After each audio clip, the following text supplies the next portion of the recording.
Well, today we're going to make some low-carb donuts, sour cream donuts. The servings are 6 and the carbs are 3. And let me take my 2-hour blood sugar. I like to start before I eat at 100 or lower. Typically, I only go into the 90s once in a while, so I'm still trying to get down there. To stay where I am, I noticed I can eat 30 carbs or less per day and not need any medication. My A1C's been steady at 5.7 since I started. 10 years ago I was diagnosed at 6.8, but I couldn't handle the metformin, although now they say it's good for you.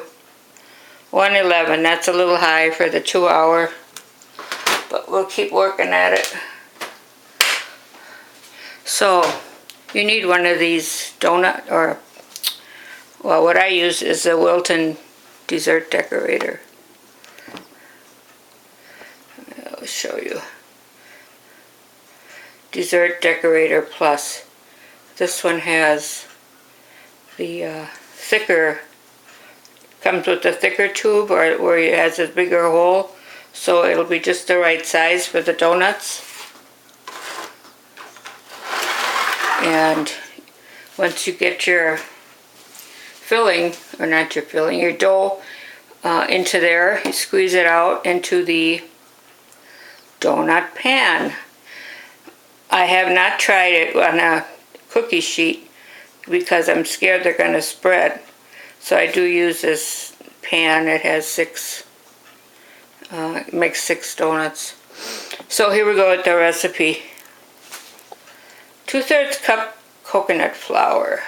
Now if you've worked with coconut flour, you know that it gets very dry. And normally you have to add either some water or whipping cream or egg, your preference, to get it to be about the consistency of pancake batter. So, and then we've got the 1/2 cup erythritol, which you can't find everywhere, but you know where I got it? At the Amish store up north. But I think it's becoming more and more popular because it's a natural product.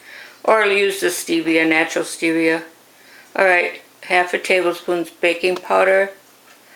If you use the salted butter, you don't have to add the salt, but I always use the unsalted butter. So 3/4 cup melted butter, 1/2 cup sour cream, 3 extra large eggs, and 1/2 teaspoon vanilla. And then your ganache or frosting is just, you melt some dark chocolate. Lindt is what I use. Try to get to 85%. And be sure to read the labels, because some that say they're sweetened with stevia, they still are higher carbs than the dark chocolate. And then you mix a couple of those squares of dark chocolate with a small amount of whipping cream, and you stick it in the microwave. I would go 30 seconds at a time, take it out, and then stir it, and if it still needs to melt more, put it back in for another 30 seconds. So let me just write this down. 111. Again, I will put the link to this recipe on the blog, and today I wanted to go over something that I came up with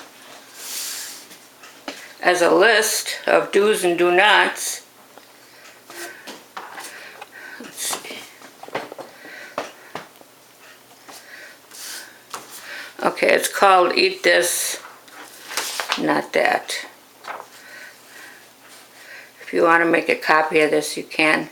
I'll give the link down in the comments again.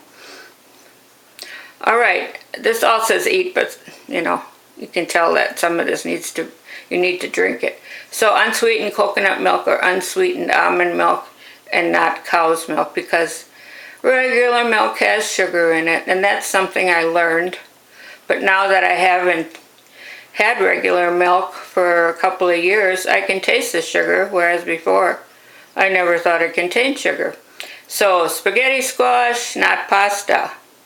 You can bake those in the oven and then use your fork when it's done and shred it into pasta. Alright, here we go. Use coconut oil, olive oil, and butter, not vegetable oil, which is high inflammation. So we're trying to get rid of inflammation in our body.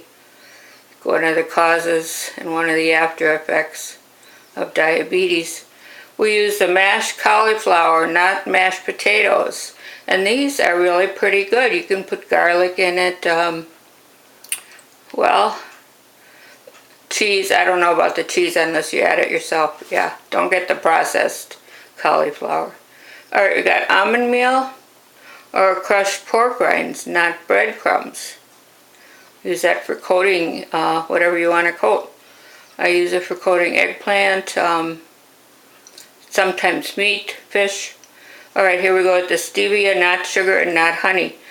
But if you believe there is such a thing as artificial honey, which is like an oxymoron, it's called Honey Tree at Walmart. It's artificial honey. It tastes like honey, it's sweet, but that's what I use. Or I use maple syrup. Alright, we got almond or coconut flour, not regular flour. Anything, not whole wheat flour, not oatmeal flour. Just these two, because all other things are grains and we stay away from grains. Alright, we use lettuce wraps, lettuce leaves as wraps, omitting the bread. Or you can use yakima or ikama. That's what I do sometimes as bread. And, well, we also use those portobello mushrooms, you know, like for hamburgers. Alright, here's the ikama or radishes, not hash browns. Actually, these radishes are pretty good. You can add a little bit of seasoning that's low carb. You cut them up and you fry them in some coconut oil or avocado oil. Alright, eating chopped up nuts with unsweetened coconut flakes. You can get the large flakes, which will be more like cereal. That's in the place of cereal and oatmeal. 1/4 cup of berries if your diabetes is in the controlled level, like under 120, and not any other kind of fruit, especially water and oranges. Wow, they got natural sugar, but it's still sugar. Riced cauliflower instead of rice. Real whipping cream, not Cool Whip. And then for cream cheese, instead of ice cream, there's homemade ice cream recipes that I will post one day. Alright, boiled turnips cut into quarters instead of boiled potatoes. Turnips are not that low in carbs, so watch your portion size. Pork rinds with sour cream, not chips with dip. Or if you find a salsa that's compliant, you could have that too. Spiralized zucchini on one of those mandolins. And then here's a zucchini again, cut into long strips with a mandolin, not lasagna noodles. So I will post that in the link below, and you can just print that out and stick it on your refrigerator. And as a reminder, when you open the fridge, what's compliable and what's not compatible. So I think this will be a help to you. Thanks for watching today. Join our Facebook group, and it's Type 2 Diabetes Support Group. Thanks for watching. Subscribe and share if these videos are helpful. See you next time. Bye for now.